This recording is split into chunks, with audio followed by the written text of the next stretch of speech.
Eventing, sometimes described as an equestrian triathlon, is the most complete combined equestrian discipline with 3 phases of competition: dressage, cross-country and jumping, all contested on the same horse on consecutive days. At the Olympic Games, both team and individual medals are contested at the same time over the 3 days of competition. Penalties can be incurred in all phases, with the aim to have as few penalties as possible at the end of the competition. Teams are made up of 3 athletes with all scores to count. Each nation is able to make 1 substitution for medical or veterinary reasons before the cross-country or team jumping competition, whilst incurring a penalty score of 20.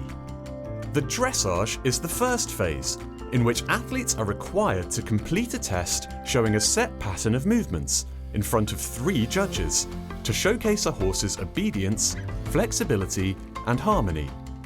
Each movement is scored out of 10, with the overall score converted into penalties. Next is the highlight of the eventing competition, the cross-country. Each athlete will gallop across around 4,500 metres of natural country terrain, with up to 38 obstacles such as logs, wood piles and banks with water and ditches increasing the difficulty. This phase tests the courage, strength and condition of the athletes and horses. Penalties can be incurred for jumping errors, refusals or exceeding the time allowed. Any penalties are added to those from the dressage phase. The following morning, all horses are required to pass the horse inspection before they can progress to the 3rd and final phase, jumping.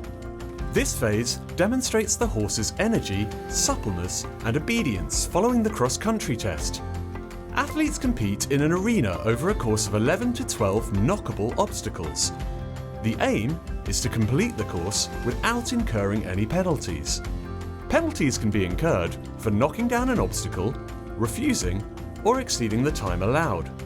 Any penalties are then added to the dressage and cross-country penalties to decide the Olympic team champions, with the scores of all 3 team members added together to decide the medalists. The top 25 athletes will then qualify for the second jumping test and individual final. Following this round, the individual Olympic eventing champion will climb the podium to collect their gold medal.